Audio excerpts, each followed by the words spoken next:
Welcome to One Tired Teacher, episode 221. Ready, set, teach. Preparing emergency subplans in the elementary classroom. So today we are talking all about emergency subplans.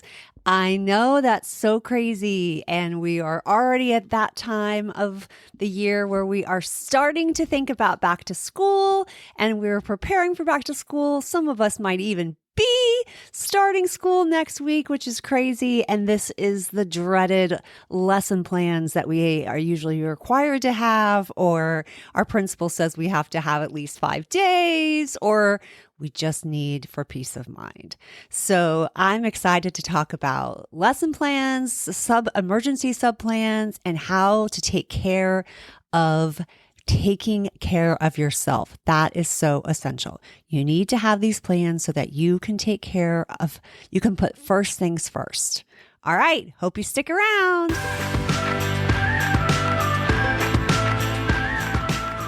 Welcome to One Tired Teacher. And even though she may need a nap, this teacher is ready to wake up and speak her truth about the trials and treasures of teaching. Here she is, wide awake. Wait, she's not asleep right now, is she? She is awake, right? Okay. From Trina Debery Teaching and Learning, your host, Trina Debery. Hey! So today we are talking about getting ready, getting set, and teaching. And that also means preparing our emergency subplan so that we are not caught in the worst case scenario. So today I want you to know that this episode is being sponsored by my mega bundle of emergency subplans. Have you ever woken up in the middle of the night to a small voice saying, "Mommy, I threw up"? Or worse, this happens when you are on your way to school, and next thing you know, someone in your back seat is throwing up in the back seat. That is the worst case scenario. Planning for a substitute teacher can be tougher than battling a classroom of energetic second graders. But fear not, because emergency subplans for second grade are here to save the day. Introducing the emergency subplan mega bundle. With this incredible bundle, you'll have everything you need to ensure a smooth day or even a whole week in your absence. This amazing set includes 10 full days of no prep, print and go activities covering language arts, grammar, reading, writing, math, science, and social studies.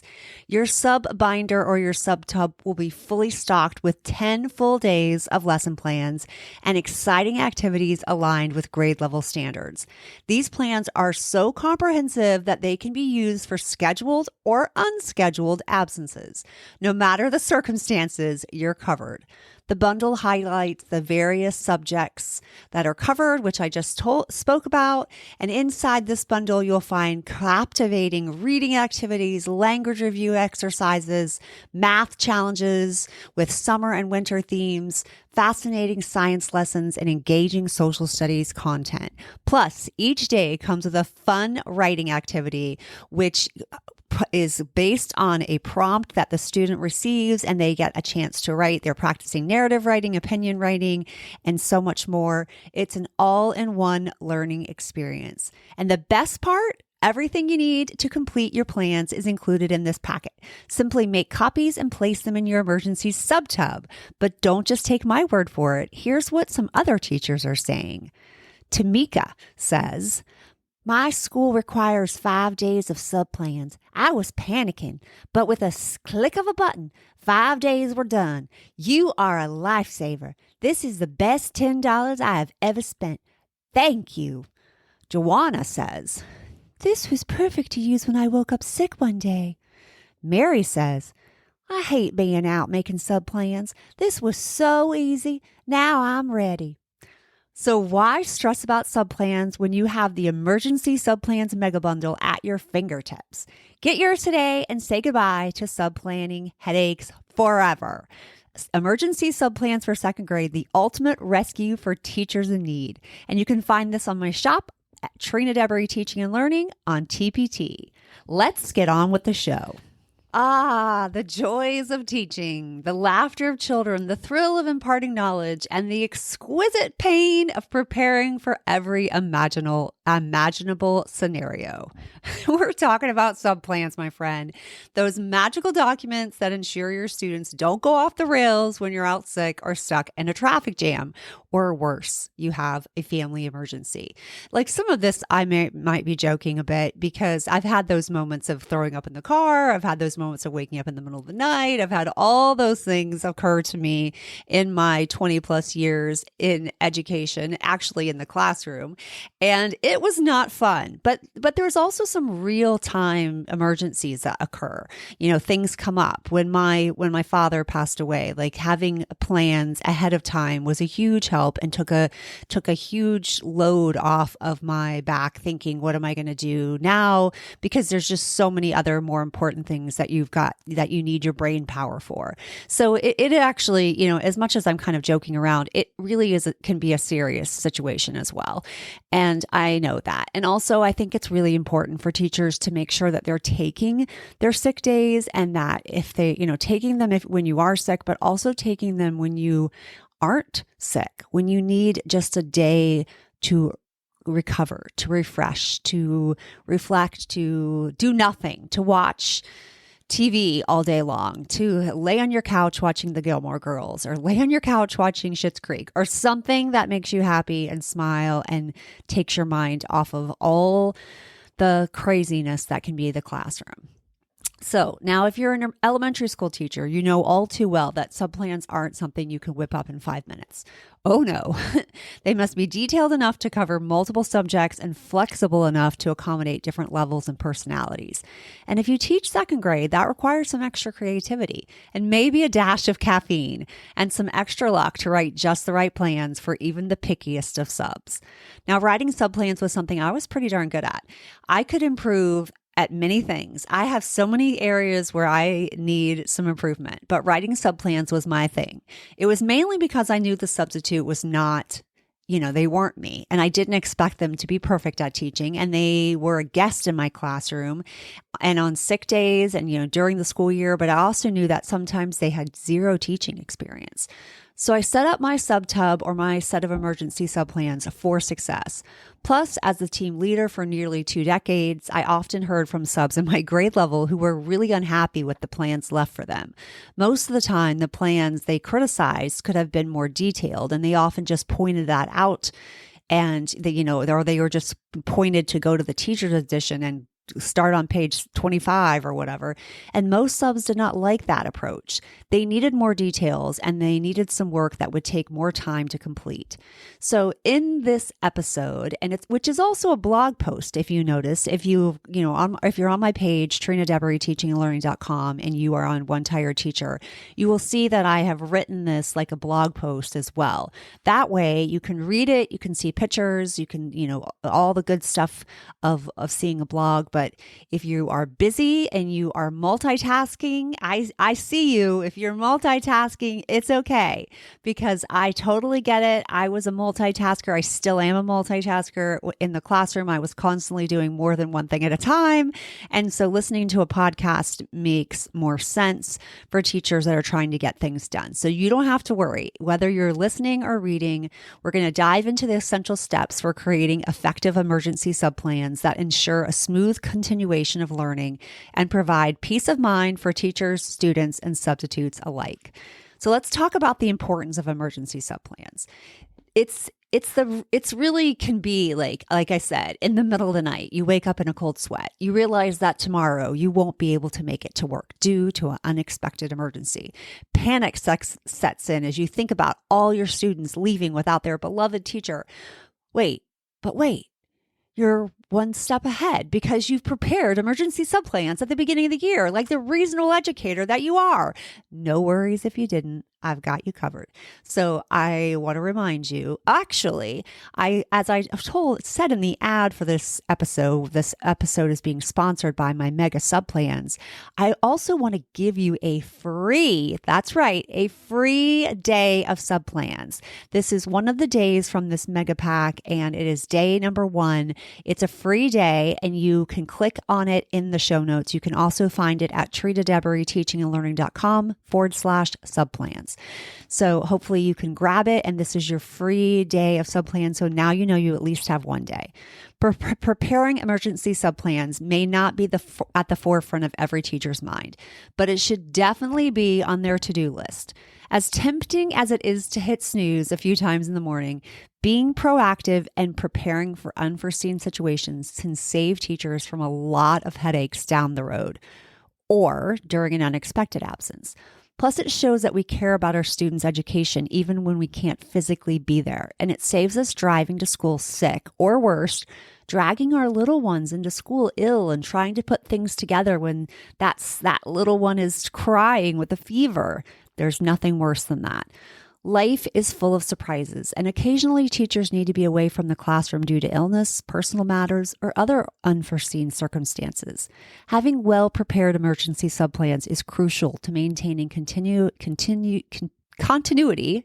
I can't get the word out. Continuity in your students' education. Also, many administrators require teachers to have at least 3 to 5 days of emergency subplans ready to go for the next time they are out. So if you need 5 days, if you're only in the need of 5 days, I also have a bundle of 5 days, and you can find this on my shop on TPT. Trina Debury Teaching and Learning, and I also linked to it in the show notes. We had to have 5 days in my school. I ended up doing a 10-day mega bundle because we were allowed to take 10 days through the year, a mixture of personal and sick days. And so I thought it was important to have those 10 days ready to go so that I didn't have to worry about them. And I am so glad that I did that. It saved me such a headache. So the first thing we want to do is we want to assess the classroom needs. The classroom, a place of learning, growth, and personal development. But let's be honest, it can be a place of boredom and confusion and frustration for some of our students. Now, we work really hard to make sure that our kids are not bored and that they don't feel unengaged, and that we want their learning experience to be more than just sitting through mind-numbing class periods, even when we are out of the classroom. We know that our goal isn't to just give busy work so that the kids are busy and the substitute has little to do, because they're going to have more to do if the kids are not engaged, because then their behavior problems are going to come up and you're going to get the letters that say, oh, this class, and oh my goodness, do you know what I'm saying? Because I think that's the worst, when you come back and you get this long letter from your sub telling you how awful your class was. This is a surefire way to derail your return. I don't think there's anything worse than coming back to that long letter of dread and a mess of a classroom. Those are the two things that used to drive me crazy. So another critical factor in assessing classroom needs is small group work. Too often, students are expected to sit through lectures or complete assignments independently without collaborating or interacting with their peers. How much small group work will you leave for a sub? In this area, you may need to leave detailed instructions, such as after assigning a page or two of math addition and subtraction practice, put a small group made of Bobby, Jesus, Lily, and Miguel to help them work through this activity. That way, a sub can understand precisely what you need from them, which means that you're looking at the needs of your classroom and you're deciding which little group actually needs a little more support, and have the sub pull them back and work with them while the other kids are working independently. Understanding your students' abilities and needs. This is another thing we need to think about when we think about our emergency sub plans. As a teacher, it can be challenging to gauge the abilities and needs of each student in your classroom. But fear not, dear educators. Understanding your students' strengths and weaknesses is as easy as pie, or at least as easy as grading a stack of papers, which, can be easy sometimes and can be really hard other times. So let's keep that in mind. Firstly, make sure you've provided enough activities for all types of learners. Some students really thrive on group work, while others prefer to work independently. Some students are visual learners, while others learn through hands-on experiences. By offering a variety of activities that cater to different learning styles, you'll be able to understand better what works best for each student. This knowledge can help a substitute teacher immensely. The key is knowing just what to leave in your subfolder that will help the sub meet the needs of your students, leaving them inspired to write you a glowing report rather than that long letter described earlier. Secondly, keep a substitute binder handy at all times. This may seem like an odd tip, but hear me out. Substitutes often need to learn what level your students are at or what their needs are. So you can just leave them little notes. You don't have to go into super long detail about every single student, but give them a little bit of a heads up. Use the housekeeping notes that are provided inside of my bundle, or you're going to even get them in that free day. If you are wanting that free download, they also have the housekeeping notes. You can use these again and again and again and to make your own sub plans. But keep these inside of your subplan binder and then use them as a guide. You can create this once and then make copies of it to use for the future. Each sub day in my shop contains housekeeping plans for you to leave details about students so that your sub may need to know, such as who goes to the clinic daily for meds and who goes to speech on Monday morning and all those important kinds of things that sometimes we forget about. We kind of take that for granted. So you can grab those housekeeping pages inside of my emergency sub plan bundle, which again you can find on TPT.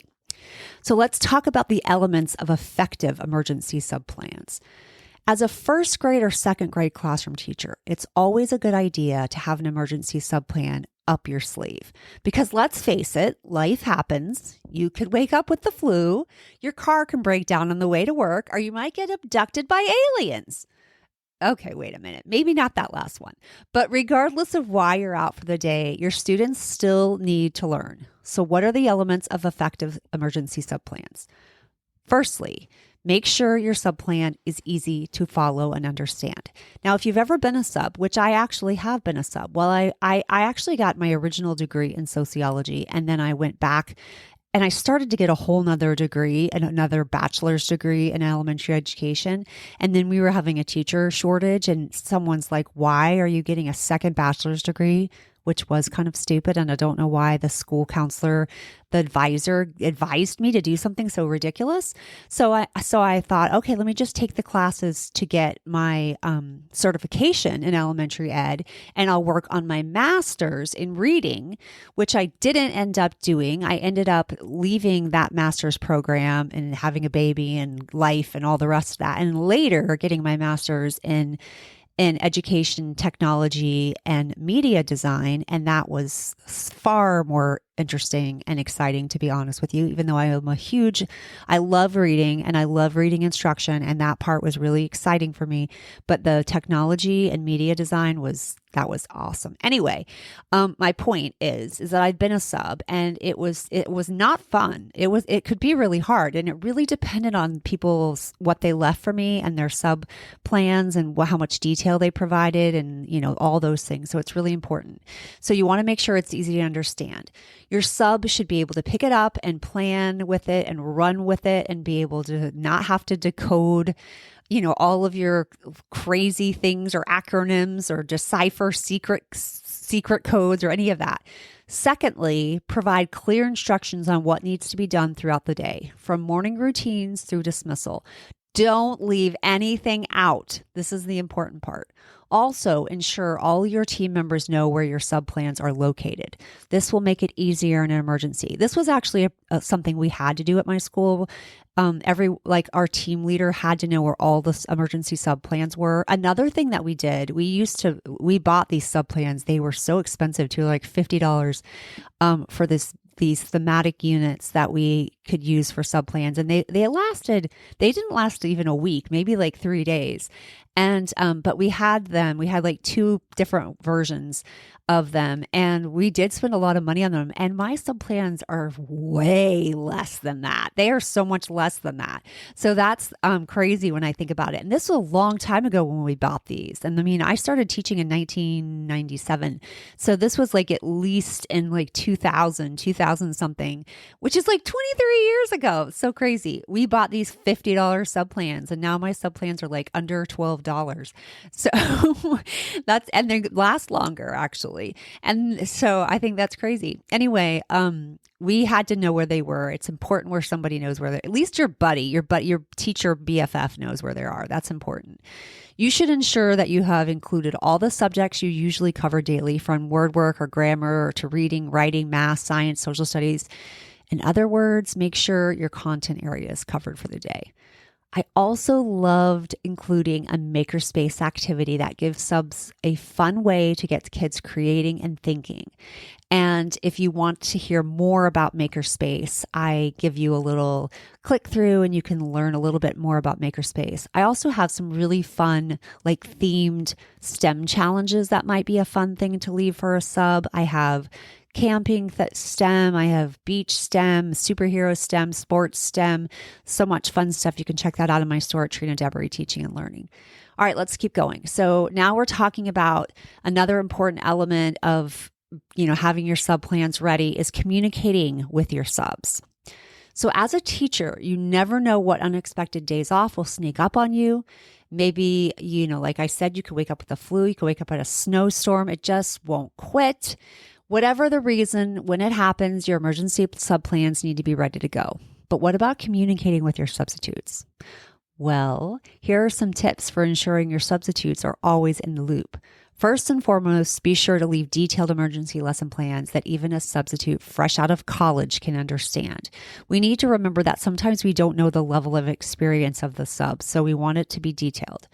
Please don't assume that they know your curriculum, that they know the ins and outs and that they have access to your materials, because sometimes technology fails. What if there's a fire drill? Like all these things we want to think about. It is imperative to make sure that they have all the information they need. This is where your housekeeping notes really become helpful. And my free download of the 1 day of sub plans gives you these. So this really helps communicate with your sub. And you can find these at trinadeberyteachingandlearning.com/sub plans, or just click the link in the blog post, free day of sub plans. Another element is empowering your substitute and students. As a teacher, taking time off from work can be challenging. You've spent countless hours planning lessons, creating schedules, and managing your classroom. The thought of leaving all of that behind, even for a day, it can be daunting because you kind of feel like it's all going to go to, I don't want to say it, to a mess. It's going to fall to a mess. But there are ways to ensure a smooth transition while empowering your substitute and keeping your students on track. And let's face it, sometimes we really need a day off, even if it is an emergency. Mental health days are a must, my friend. They are a must. I want you to keep that in mind. That's why I created the 10-day mega pack of subplans. These emergency subplans, this bundle gives you 5 emergency subplan days and 5 discretionary days because you earned them. That's 10 days of subplans, and don't feel guilty about taking your days. I think it's really important for you to do that. So you can find my 10 days on TPT. You can also find it in this blog post, clicking the link. An emergency absence doesn't have to disrupt the learning experience. Equipping your substitute teacher with the necessary tools and empowering your students to take ownership of their learning can ensure a productive day even when you're not there. That's why it's really solid. It's really important to have a solid classroom management plan in place, because you can leave your kids and they will continue to do what is expected. If you've practiced it and you've got it well down and you give a little bit of a description for your substitute, they can just carry on with your classroom management plan and everything goes smoothly. You want them to know what is expected and how to handle unexpected disruptions. Leave clear instructions for the daily routine and any specific activities planned. This will help your substitute feel confident and prepared. Secondly, consider sharing your classroom schedule with your students ahead of time. Knowing what to expect can help them feel more secure during the day and less likely to act out or become disengaged. So you could even practice a sub day with your class so that they know what to do. I think that can be really empowering for all. All right, so finally, reflection and continuous improvement. Preparing emergency subplans is an ongoing process that requires reflection and continuous improvement. We'll explore the importance of reflecting on your experiences, seeking feedback from substitutes, and making necessary adjustments to your plans. It's really important to really continuously refine your emergency subplans. You can enhance the learning experience for your students and feel confident in their progress, even during unexpected absences. Reflection and continuous improvement are crucial for any educator to provide quality instruction. So using things like graphic organizers and detailed lesson plans is really just the start. But it's also about making sure your plans are as dynamic as Lady Gaga's wardrobe changes. If you're still using the same plans from 1995, it's time to take a step back and reevaluate. Reflect on what worked well and what needs improvement. Now, if your plans from 1995, which you're probably not still in the classroom if they were 1995, but if your lesson plans, your sub plans work, then keep going, my friend. But if they don't, or you get, comments on it, or kids are struggling, or whatever's happening, think about that. Make the adjustments you need. Ask yourself, would I want to be in my own class? If the answer is no, it's time to make changes. It's like that old saying, if you keep doing what you've always done, you'll keep getting what you've always gotten. Ooh. Complete lesson plans for full days are often the best to leave in your emergency subplan binder. And the next thing you know, subs will be raving about your plans and wanting to return when you need a day off. Now that is a massive win. When you have substitutes that are for sure to say yes when your absence comes up, that is a win. Having a good set of emergency plans is vital to being about to put things first. Then you can finally put your first things first. All right, let's talk about, we're going to wrap this up and we're going to remember the importance of preparation. At Trina Debery Teaching and Learning, I recognize the importance of being prepared for any situation that may take you away from the classroom. My mission is to support you. It's to support you in creating effective emergency subplans that ensure continuity in learning and maintain a positive classroom environment. By following the steps outlined in this episode, you'll be ready to face unexpected absences confidently, knowing that your students' education, they are in good hands. So stay tuned for further blog posts and podcast episodes where I'll continue to provide valuable insights and resources to help you excel in your teaching journey. I do have a few other related podcasts and blog post episodes if you want to check them out. One of them is how to be better prepared in a second grade subbing emergency. This is a blog post. And then I have episode of One Tired Teacher 68, where I talk about emergency subplans and germs. Remember, even when you can't be there, your impact as an educator extends beyond the classroom. Together, let's ensure that every day is a thriving learning day for your students and that you return to a glowing report and happy kids. This One Tired Teacher is ready for a quick little nap and then back to the episodes. Until next time, sweet dreams and sleep tight.